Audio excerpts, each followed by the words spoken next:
5 जून 2024 Boeing के Starliner rocket की पहली उड़ान थी, जिसे इंटरनेशनल स्पेस स्टेशन यानी कि ISS में जाना था।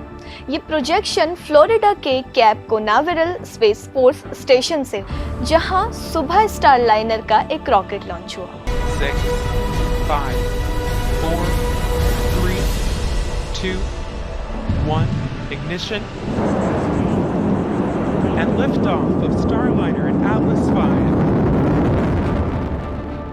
जिसमें नासा के अंतरिक्ष यात्री Indian origin pilot Sunita Williams और कैप्टन बेरी विलमोर को इंटरनेशनल स्पेस स्टेशन ISS में स्टारलाइनर की टेस्ट फ्लाइट के लिए चुना गया। इस स्पेसक्राफ्ट को 8 दिनों के अंदर वापस आना था, लेकिन तकनीकी समस्याओं के कारण ये मार्च 2025 तक विलंबित हो गया। तो आइए इसके बारे में विस्तार से जानते हैं। जैसा कि ये इंटरनेशनल स्पेस स्टेशन में जाने की एक टेस्ट फ्लाइट है, जिसका नाम स्टारलाइनर स्पेसक्राफ्ट है। इसकी खास बातों को समझें तो Boeing defence space and security company ने इस स्टारलाइनर स्पेसक्राफ्ट को बनाया है, जिसका मकसद था कि स्पेस स्टेशन तक एस्ट्रोनॉट्स को पहुंचाया जा सके और वहां से उन्हें वापस भी लाया जा सके। नासा ने कमर्शियल क्रू प्रोग्राम के तहत बोइंग को एक स्पेसक्राफ्ट बनाने के लिए कहा। इस स्पेसक्राफ्ट का मॉडल पहली बार 2010 में पेश किया गया था। साल 2017 में तीसरी मानवयुक्त उड़ान तय की गई थी, लेकिन कई वजहों से देरी होते होते ये जुलाई 2023 तक आ गई। 1 जून 2023 को बोइंग ने कहा कि हम इस उड़ान को टाल रहे हैं और कंपनी ने 7 अगस्त 2023 को फिर से कहा कि स्पेसक्राफ्ट की सारी दिक्कतें खत्म हो चुकी हैं और अगली उड़ान 6 मई 2024 यानी कि पिछले साल तय की गई। लेकिन एटलस रॉकेट में ऑक्सीजन वाल्व में कुछ दिक्कतें आने के कारण इस लॉन्चिंग को भी टाला गया और आखिर में स्पेसक्राफ्ट में हीलियम लीक की वजह से लॉन्चिंग टाली गई। आखिरकार 5 जून को सुनीता विलियम्स और बेरी बुच विलमोर इस स्पेसक्राफ्ट को लेकर अंतरिक्ष के लिए रवाना हुए।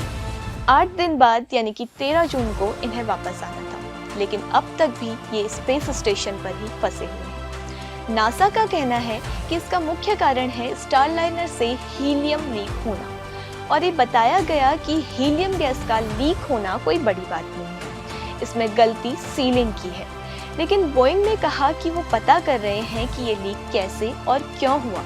जब स्पेसक्राफ्ट स्पेस स्टेशन से जोड़ा जा रहा था, तब इसके 5 थ्रस्टर्स ने काम करना बंद कर दिया और इन्हें फिर से स्टार्ट करना पड़ा था, लेकिन उस समय इन्हें ठीक कर दिया गया था। ये अंतरिक्ष यात्री 8 महीने से ज़्यादा समय से अंतर्राष्ट्रीय अंतरिक्ष स्टेशन यानी कि ISS पर है। ऐसे में ये सवाल उठता है कि ये स्पेस में सेफ है या नहीं। तो यहाँ पर अगर हम बात करें ISS की, तो ये एक मानव निर्मित अंतरिक्ष उपग्रह है।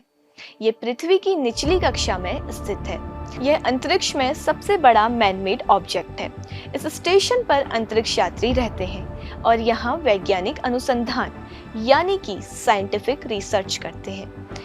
ये एंड टू एंड 350 फीट लंबा है और यहाँ पर काफ़ी लोगों को जमा किया जा सकता है। ये 6 बेडरूम वाले घर से भी ज़्यादा बड़ा है। इसमें 2 बाथरूम, 1 जिम और अंतरिक्ष को निहारने के लिए एक 360 डिग्री वाली विंडो भी है।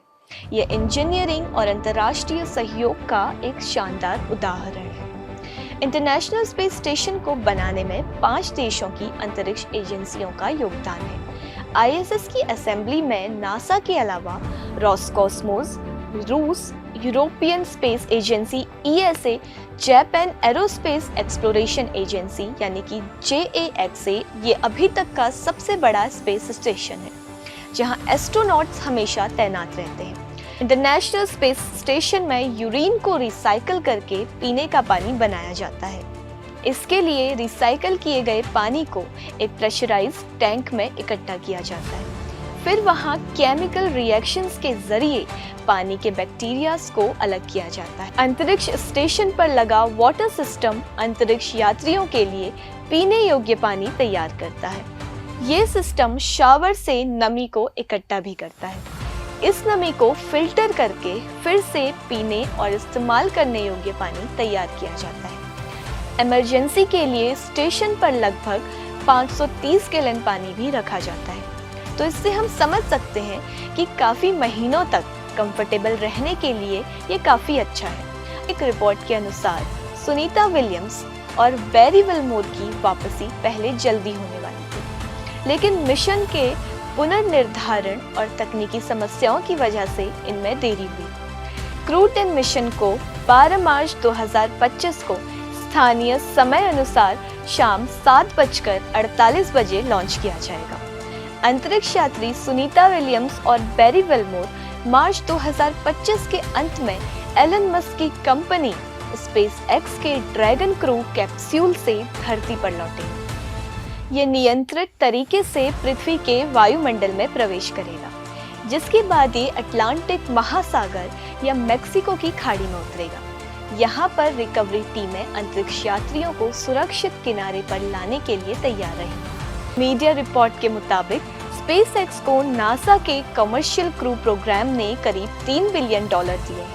दुनिया का ये पहला निजी अंतरिक्ष यान है जो लगातार अंतरिक्ष स्टेशन पर एस्ट्रोनॉट्स और कार्गो लेकर आता जाता है। आमतौर पर इसमें 2 से 4 अंतरिक्ष यात्री बैठते हैं। आपात स्थिति में 7 यात्री बैठ सकते हैं। तो इससे हम ये उम्मीद कर सकते हैं कि जल्द ही दोनों अंतरिक्ष यात्री धरती पर वापस आ जाएंगे।